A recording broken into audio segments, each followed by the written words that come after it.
Hello! Kumusta? Ako nga pala si Kier at ito ang aking YouTube channel.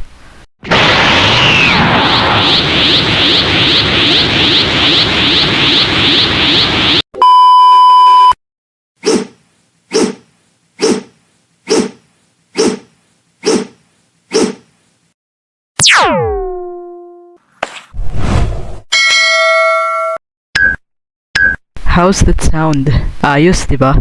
Oo siya, wag na tayo magpaligoy-ligoy pa. It's story time! Naalala ko, bata pa lang ako. Nangarap ako magkaroon ng sarili kong bike. Nag-umpisa yun nang makita ko ang childhood friend kong nagbabike sa may harap ng bahay namin. Grabe siya magpaandar ng bike niya, para siyang laging nakikipagkarera. Syempre bata, ang initial reaction namin ay matawa. Sa isip-isip ko nun, dali mo. Joke lang. Nani? Pero bago ako nagka-interest sa pagbabike, I had this memory of my cousin and childhood friends na nakapagbigay interest sa akin para sa mga rideables na yan. Noon kasi silang dalawa palagi ang magkalaro. Yung kalaro naming yon, kung kakapain mo ang katayuan sa buhay ay may kaya talaga. Palagi siyang spoiled sa mga laruan. At alagang-alaga din siya ng lola niya. Natatandaan ko pa nga yung laruan niyang kotse.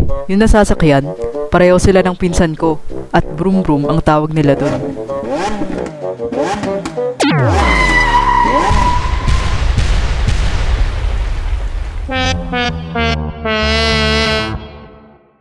Minsan ko ring hiniram ang Broom Broom ng pinsan ko. Dahil talagang noong mga time na yon ay Sana all. kami. Okay naman siya. Nag-enjoy naman ako ng ginagamit ko hanggang sa may nagulungan akong bato at halos tumilapan ako sa Broom Broom. Sa sobrang lakas ng pagtalbog ko, napansin ko nagkaroon ng crack yung Broom Broom. Kaya nakonsensya ako at binalik ko na agad ito sa pinsan ko. Minsan rin kaming nagmasid-masid sa kapitbahay naming mayaman. Doon, nakikita namin silang nagbabike sa terrace nila. May sidecar pa nga ito at ang tawag ko pa nga noon doon ay tricycle bike. Nagbago na naman ang target lock ko. New dream unlocked dahil nangarap din ako magkaroon ng ganoon. At nai-imagine ko na ngang inaangkas ko ang kapatid at mga pinsan ko.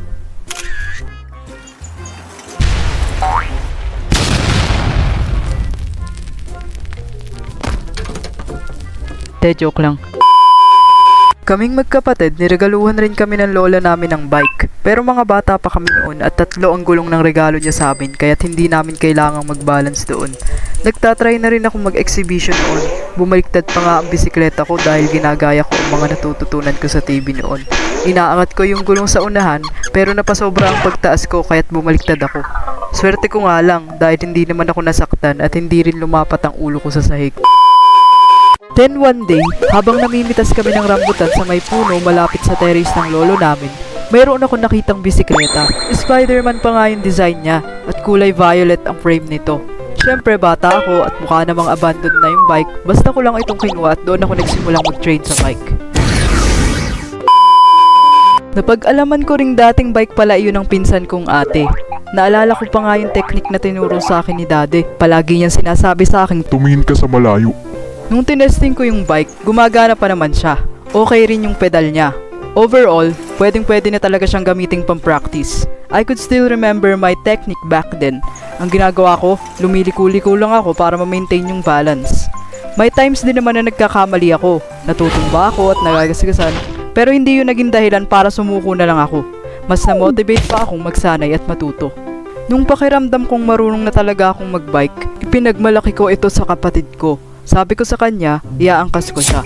Sinama ko rin yung yamanin naming childhood friend. Bali 2 silang iaangkas ko. Pinilit naming magkapatid na magkasya sa upuan ko. Yun namang childhood friend namin, napag-isipan namin lagyan ng unan yung frame ng bike para pumwesto naman siya sa unahan ko. At nag-umpisa na nga kaming umandar. Nung una, okay na okay pa yung pagdadrive ko. Not until maramdaman ko yung bigat naming 3 at napagewang yung bike ko. Wala pa namang preno yung bike kong yun. Kaya anong nangyari, bumunggo kami sa pader ng bahay namin at napaumpog yung mukha ng yamanin kong kalaro. Nataranta kaming magkapatid dahil matapang pa naman ang lola niya. Umiyak ang kalaro namin at nakita naming medyo pumutok ang bibig niya.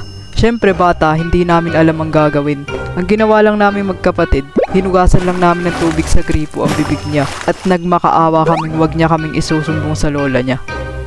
Pagka uwi namin sa bahay, napagtanto rin ng kapatid ko nagkapasa siya sa ano niya. Bali ako lang driver ang walang kagalos-galos sa aksidente namin. Yun lang ang story time ko ngayon. Ikaw, anong kwentong bike mo? Comment down below para lap trip tayong lahat. Salamat sa panonood. Don't forget to click like and subscribe. This is Gear saying, take care, always. Siya nga pala mga Cartoons, happy 300 subscribers sa atin. Thank you for your never-ending support at sana mag-grow pa tayo lalo, kaya naman don't hesitate to share this video to your friends. Take care, always.